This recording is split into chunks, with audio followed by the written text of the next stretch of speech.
Sesaat lagi Anda akan mendengarkan program Renungan Sahabat Seperjalanan bersama Pendeta Wendy Pratama. Selamat mendengarkan.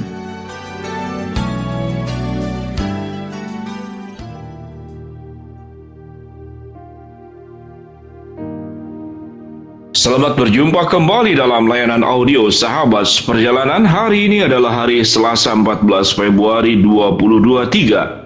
Tema renungan saat teduh kita dengan judul Di Ambang Kehancuran.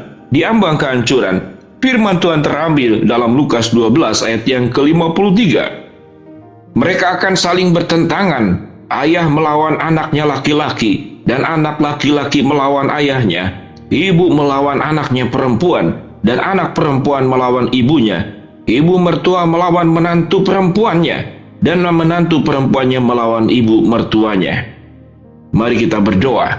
Bapa yang di dalam surga, kami diberikan gambaran tentang manusia di akhir zaman di dalam Injil Lukas pasal 12, dan biarlah kami tidak termasuk dalam keluarga yang seperti demikian.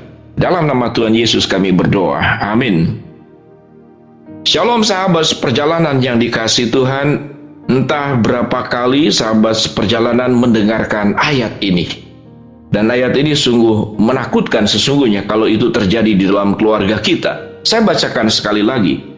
Lukas 12 ayat 53. Mereka akan saling bertentangan, ayah melawan anaknya laki-laki, dan anak laki-laki melawan ayahnya, ibu melawan anaknya perempuan, dan anak perempuan melawan ibunya, ibu mertua melawan menantunya perempuan, dan menantu perempuan melawan ibu mertuanya.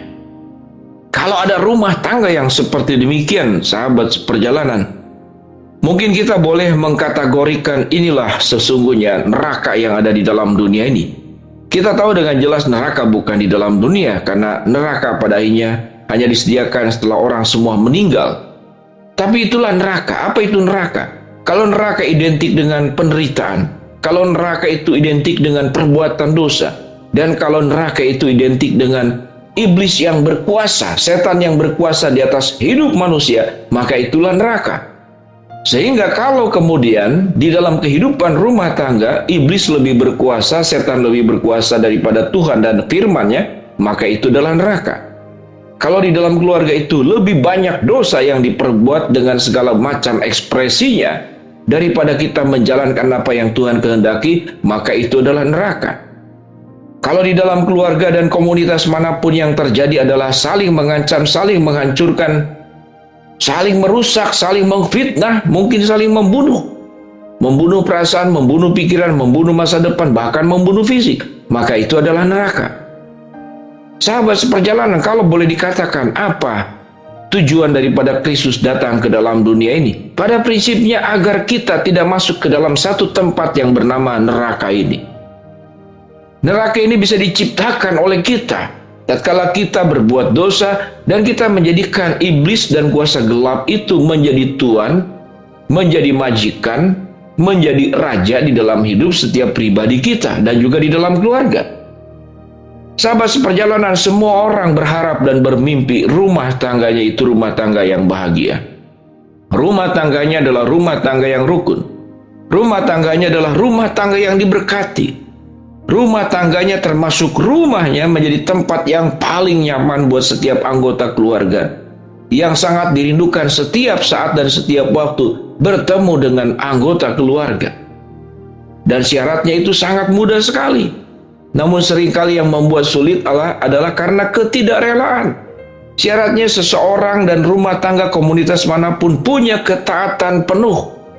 Yang pertama, menjadikan Tuhan dan firman-Nya sebagai majikan, sebagai raja, sebagai Tuhan di dalam rumah tangga.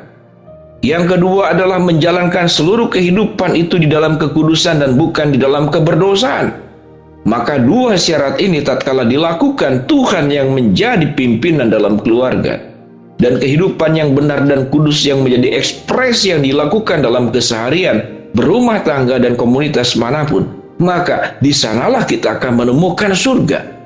Karena surga itu lambang dengan kedamaian, surga itu lambang dengan keindahan seperti pelangi.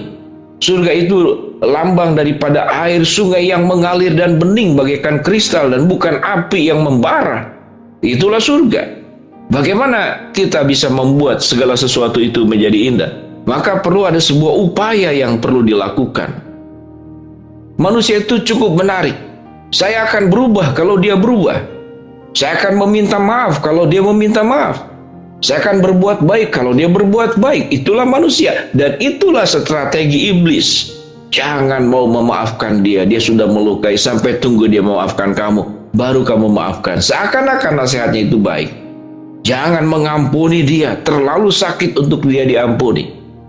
Sementara Kristus, Yesus, sebagai Allah yang mencintai kita, sekalipun memberontak berkali-kali, sekalipun manusia menolak Tuhan berkali-kali, untuk kesekian kalinya Tuhan tetap menerima kita, tetap mencintai kita. Itu pun juga dilakukan berkali-kali, tanpa putus dan tiada akhir. Bahwa kasih Tuhan itu tidak berujung. Sewaktu memulai mengasihi, maka sepanjang keberadaan Kristus, Yesus, dan Allah Tritunggal itu tetap akan mengasihi kita. Dengan demikian, mari kita sahabat seperjalanan berjuang bersama-sama agar rumah tangga tidak terjadi pertentangan, percekcokan dari anggota keluarga, suami, istri, orang tua, anak, mertua, dan mantu. Maka kebahagiaan daripada iblis adalah merusak keluarga. Ada yang tidak setuju dengan kalimat kebahagiaan iblis. Kalau kita melihat, banyak bukan orang-orang jahat yang berbahagia. Setelah dia merampok, bahkan membunuh, dia memakai uang dan harta yang dirampoknya untuk bersenang-senang dan dia berbahagia. Itulah iblis. Jikalau manusia kemudian terbiasa berbahagia, sukacita, dan bergembira, tatkala kemudian melihat orang-orang yang kita tidak sukai atau orang-orang yang pernah melukai kita, maka kita akan berbahagia sewaktu mereka binasa. Kita akan berbahagia tatkala mereka kemudian dirugikan, dirusak hidupnya, ditutup masa depannya. Maka itulah iblis. Iblis itu berbahagia kalau ada keluarga yang tergambar di dalam Lukas pasal 12 ayat 53. Mereka akan saling bertentangan, ayah melawan anaknya laki-laki dan anak laki-laki melawan ayahnya. Ibu melawan anaknya perempuan dan anak perempuan melawan ibunya. Ibu mertua melawan menantunya perempuan dan menantu perempuan melawan ibu mertuanya. Sungguh ini adalah sesuatu yang sangat menyedihkan. Mari sahabat seperjalanan kita tengok rumah tangga kita. Kalau rumah tangga kita baik-baik saja, bersyukurlah. Itu anugerah Tuhan yang sangat luar biasa kalau rumah tangga kita baik-baik saja.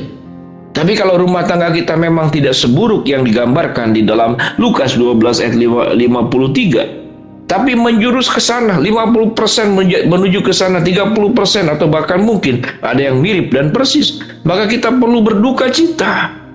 Bagaimana cara untuk melepaskan semuanya daripada kerusakan rumah tangga dan komunitas manapun? Maka jangan biarkan iblis dan setan itu menjadi raja, tuan, majikan dalam kehidupan rumah tangga, tapi Kristus dan firman-Nya. Dan biarlah kehidupan kita sangat bergembira bukan karena berbuat dosa, tapi berbuat kebaikan, keindahan yang memuliakan Allah. Minta maaflah tidak perlu karena harus dibalas. Mencintailah tidak perlu karena ditunggu dia mencintai balik kembali. Memberilah apapun yang terbaik demi keutuhan keluarga, tanpa harus menunggu apa yang dibalas, apa yang akan diperlakukan sebaliknya. Apakah nanti kemudian aku akan dilukai berkali-kali? Itulah dua suara yang kita akan dengar. Kita akan dengar suara Tuhan dan menjadikan dia sebagai raja dalam keluarga kita, atau menjadikan kuasa kegelapan sebagai tuan dan majikan dalam rumah tangga kita. Pilihan ada pada diri setiap kita masing-masing. Mari kita berdoa. Bapa yang di dalam surga, hamba mau berdoa buat sahabat seperjalanan yang sedang sakit, Tuhan jamah sembuhkan. Sahabat seperjalanan yang sedang menghadapi masalah, Tuhan bukakan jalan. Sahabat seperjalanan yang sedang berdoa mengharapkan sesuatu, Tuhan kabulkan dengan cara dan waktunya Tuhan. Dalam nama Tuhan Yesus kami berdoa. Amin. Shalom sahabat seperjalanan, selamat beraktivitas.